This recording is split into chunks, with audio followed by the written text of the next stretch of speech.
Hai guys, apa kabar kalian semua? Semoga dalam keadaan sehat dan bahagia ya. Nah, film kali ini kita akan mereview sebuah film yang berjudul Primbon yang rilis pada tahun 2023. Film ini menceritakan tentang seorang gadis yang menghilang di hutan selama 7 hari. Dan anehnya, di hari ke-7 dia tiba-tiba pulang. Apakah sebenarnya yang terjadi pada gadis tersebut? Tonton alur ceritanya sampai habis ya.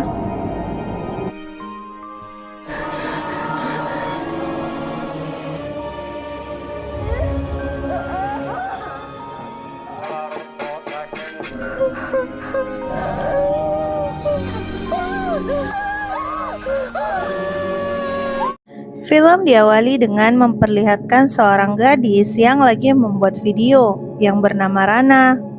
Rana yang ingin pergi ke hutan dan meminta temannya yang bernama Janu untuk menemaninya. Rana bilang sudah mendapat izin dari orang tuanya, yang kemudian membuat Janu mau menemaninya.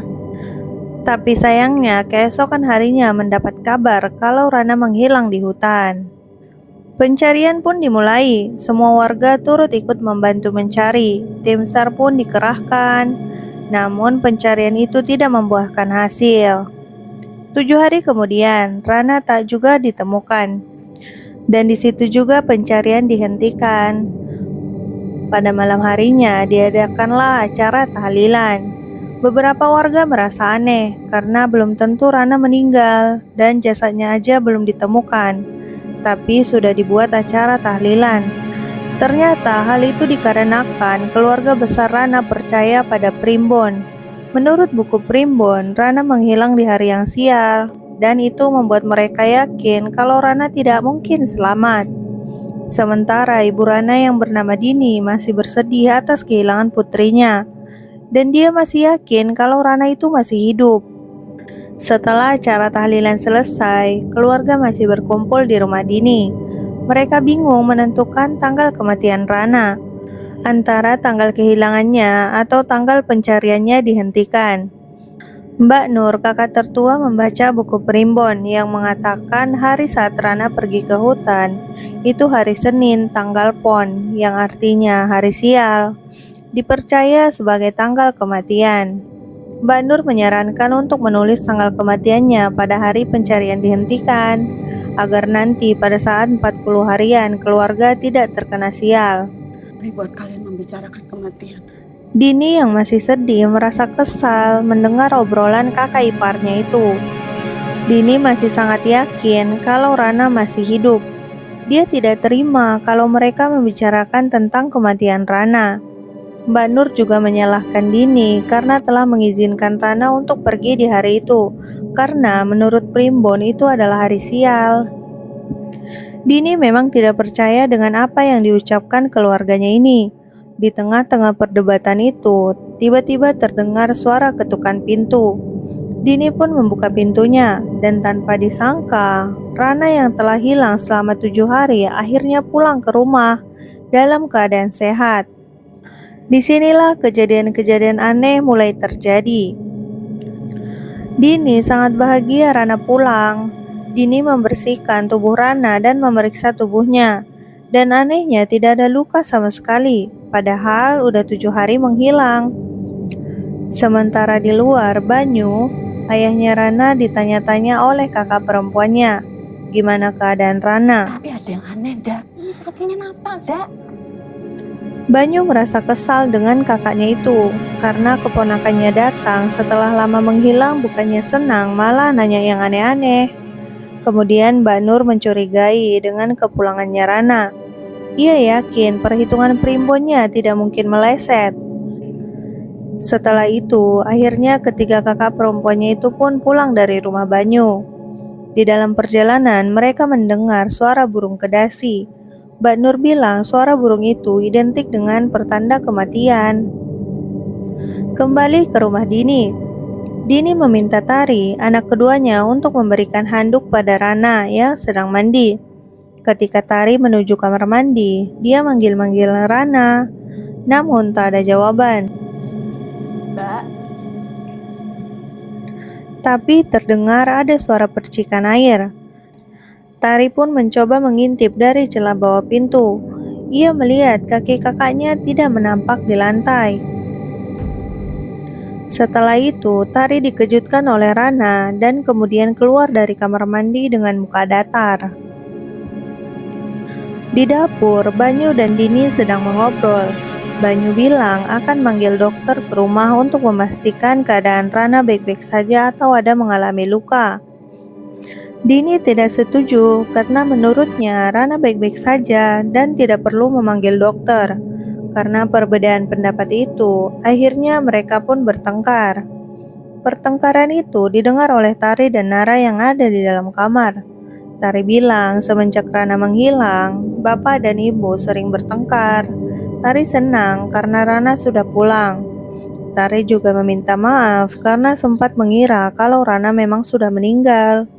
Tari berusaha mengajak Rana untuk mengobrol, namun Rana tidak merespon sama sekali. Akhirnya Tari memutuskan untuk tidur. Saat sudah baring, Tari merasakan ada tangan yang memeluknya.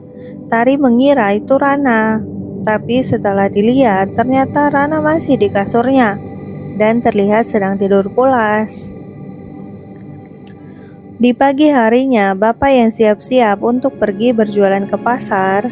Di saat itu ia melihat Rana sedang makan mie instan di ruang tengah.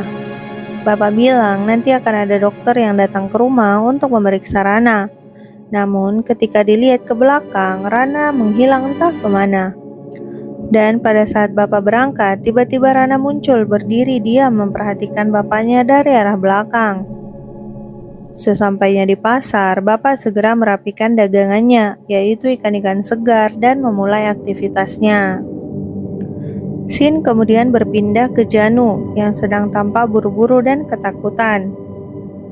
Saat itu, Tari pun melihat Janu. Tari memberitahu Janu kalau mbaknya Rana sudah pulang. Seketika Janu terkejut. Dia berkata tidak mungkin. Kemudian Janu pergi lari meninggalkan Tari yang merasa aneh. Kemudian di pasar, Dini yang mulai berbelanja lagi setelah Rana pulang, seperti semangat kembali. Namun di situ ia mendapatkan perlakuan yang tidak enak, yang mana banyak ibu-ibu di pasar membicarakan tentang Rana. Mereka bilang kalau Rana yang ada di rumahnya itu adalah hantu. Dini tidak terima dengan perkataan ibu-ibu itu, yang membuat keributan. Untungnya Banyu datang untuk mengatasinya. Sin berpindah ke Mbak Nur yang sedang nyinden Jawa sambil baca buku primbon. Sementara Mbak Ning lagi menyiapkan sesajen karena disuruh Mbak Nur. Yang mana sesajen itu akan diletakkan di bawah kasur Rana. Kalau besok kembang sesajen itu busuk, maka artinya Rana bukanlah manusia. Dengan perasaan yang sedikit takut, Mbak Ning mulai menuju ke rumah Rana. Ternyata pintu depan dikunci. Mbak Ning pun masuk lewat pintu belakang. Setelah itu, Mbak Ning segera masuk ke dalam kamar Rana dan meletakkan sesajen itu di bawah kasur. Kemudian, tiba-tiba Rana sudah berada di belakang Mbak Ning. Rana tanya, Bude sedang apa? Kemudian Rana meminta budenya untuk mengepang rambutnya. Sambil mengepang, Rana meminta agar diceritakan tentang primbon. Di sini Mbak Ning cerita kalau Rana itu lahir pada primbon yang mana memiliki unsur tanah yang kuat. Maka dari itu Rana lahir sebagai anak yang berbeda dan disukai banyak orang. Dan seketika itu juga Mbak Ning dikejutkan dengan keluarnya belatung dari kepala Rana. Mbak Ning cepat-cepat lari dan pulang ke rumah. Di sana Mbak Ning kasih tahu ke Mbak Sri kalau ia melihat kulit kepala Rana sudah membusuk dan mengeluarkan belatung yang sangat menjijikkan. Dari kejadian itu, mereka sangat yakin kalau Rana yang di rumahnya Dini itu bukanlah manusia. Dan sejak Rana hilang, burung kedasi yang ada di rumah Banyu tidak pernah berhenti berkicau. Kemudian kita berpindah ke Janu yang sedang membaca buku di perpustakaan kampusnya. Di sana ia diganggu oleh hantu Rana.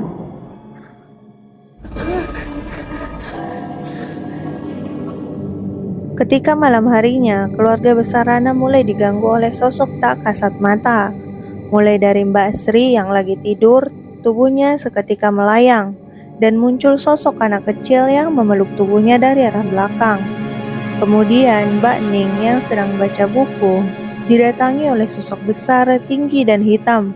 Mbak Nur yang mendengar teriakan itu langsung menghampiri Mbak Ning lalu membacakan jampi-jampi. Keesokan harinya, Mbak Sri datang ke rumah Rana untuk mengecek sesajen yang telah diletakkan Mbak Ning kemarin. Namun, tiba-tiba Banyu datang. Ketika Mbak Sri mau pamit pulang, ia pun didatangi oleh Rana yang memberikan sesajen itu. Yang terlihat, sesajen itu masih terlihat segar. Saat dalam perjalanan pulang, tak sengaja sesajen itu tersenggol motor, dan sesajen itu seketika berubah menjadi busuk. Di rumah Rana, Bapak membelikan makanan untuk Rana. Saat makan, tiba-tiba ada darah keluar dari hidung Rana. Melihat hal itu, Bapak meminta Rana untuk membersihkannya. Di hari berikutnya, dokter panggilan Bapak pun datang untuk memeriksa Rana. Anehnya, saat diperiksa oleh dokter melalui stetoskopnya, dokter tidak dapat mendengar detak nadi ataupun jantungnya. Dokter mengira stetoskopnya rusak. Dokter pun kemudian meminta Rana untuk membuka mulutnya. Secara mengejutkan, dokter melihat banyak sekali belatung di mulutnya Rana. Dokter itu langsung takut dan permisi ke kamar mandi. Di waktu yang sama, Mbak Nur dan Mbak Ning datang ke rumah Banyu. Mereka memberitahukan jika Rana yang ada di dalam bukanlah Rana yang sebenarnya. Dia adalah sosok yang membawa berbagai makhluk jahat ke tempat mereka. Tapi Banyu dan Dini gak percaya apa yang dibilang mbaknya itu. Mbak Nur bilang mereka akan menyesal. Kemudian dokter yang tadi ke kamar mandi dikejutkan oleh Rana. Dokter yang takut langsung pergi tanpa pamit. Pak dokter. Keesokan harinya, tiba-tiba Rana naik motor bapaknya karena ingin membantu jualan di pasar. Kehadiran Rana di pasar membuat warga heboh. Warga pasar sempat melihat Rana berada di berbagai tempat dalam jumlah yang banyak. Mereka semakin takut melihatnya. Rana yang lagi jaga dagangan bapaknya, tiba-tiba kepala ikan jatuh ke tanah. Bukannya dikembalikan, malah dimakan mentah-mentah. Di depan orang tuanya, Rana seperti orang biasa. Saat di rumah, dia pun diajari oleh ibunya untuk membuat ketupat. Dini mencoba menuruti salah satu omongan mbaknya, yang mana jika orang yang baru sehat dari sakitnya harus dibikin ketupat. Dini sesekali mendengar perkataan Mbak Nur, asal jangan soal primbon. Dan nanti biarkan Rana yang mengantarkan ketupat itu supaya mereka tahu kalau Rana sudah sehat. Sin kemudian berpindah ke Janu, yang berada di dalam perpustakaan. Ternyata dia sedang membaca beberapa kasus orang hilang di dalam hutan. Kemudian ia dihampiri Tari. Tari nanya apa yang sedang terjadi pada Janu. Kenapa akhir-akhir ini dia seperti menghindar dan gak mau menjenguk Mbak Rana. Janu bilang kalau yang ada di rumahnya bukanlah Rana yang sebenarnya. Ia menjelaskan jika orang yang hilang di hutan hanya memiliki kesempatan sebesar 10% untuk selamat. Apalagi kalau udah hilang selama 7 hari. Lalu Janu berkata jujur bahwa ia merasa lelah selalu diteror oleh hantu Rana. Akhirnya Janu menjelaskan semuanya. Jika ini memang salahnya. Pada hari itu Janu dan Rana sedang menyusuri hutan. Namun tiba-tiba hujan deras pun turun. Janu menantang Rana agar naik ke atas tebing yang ada di hutan itu. Janu juga gak tahu kalau hari itu hari sial menurut primbon bagi Rana. Mungkin karena hari sialnya dan ditambah cuaca lagi hujan dan hutan licin, akhirnya Rana tergelincir lalu menghilang. Tari sangat sedih mendengar penjelasan Janu itu.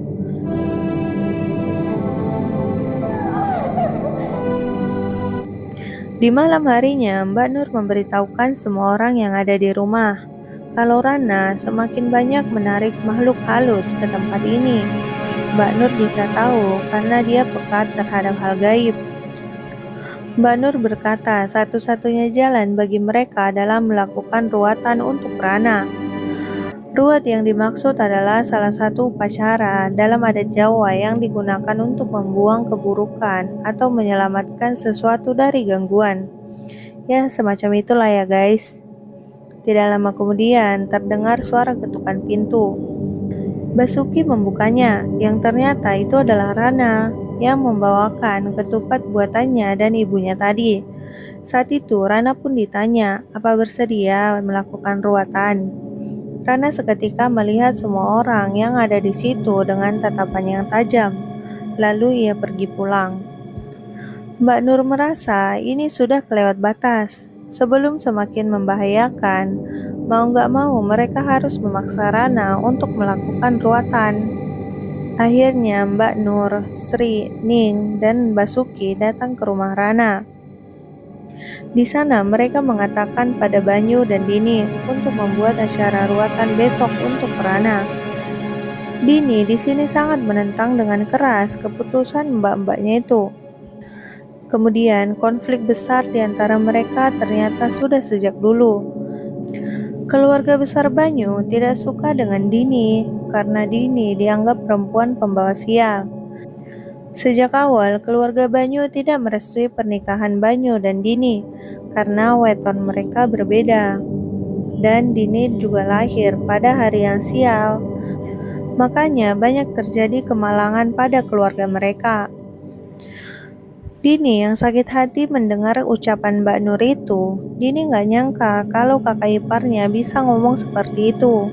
Dini juga berkata, pasti mereka tidak tahu bagaimana rasanya mengandung, melahirkan, dan membesarkan anak. Di saat itu juga Mbak Ning menampar Dini dengan keras. Karena merasa tersindir karena ia belum menikah di umur segitu. Saat itu mereka saling menyalahkan satu sama lain. Dan Dini tetap dianggap pembawa sial.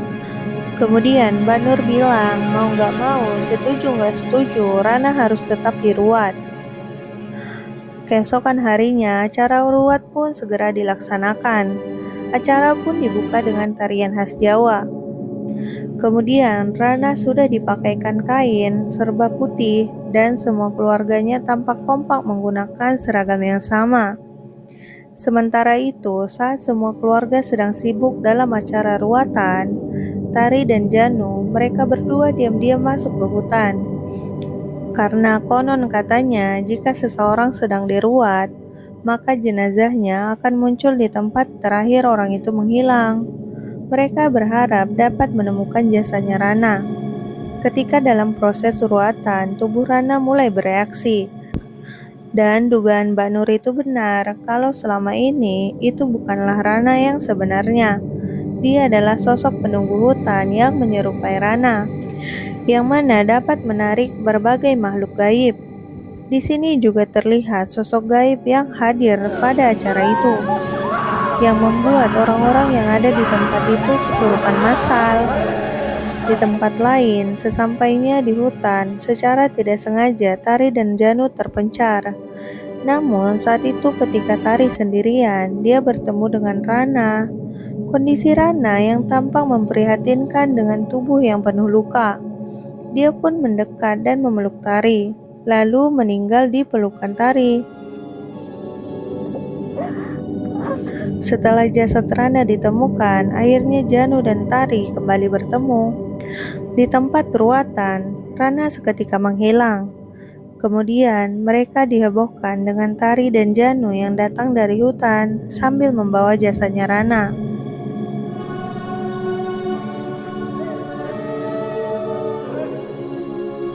Di akhir film diperlihatkan rekaman Rana ketika berada di hutan. Ternyata tujuan Rana pergi ke hutan pada hari itu karena ingin membuktikan kepada semua orang kalau hari sial itu tidak ada.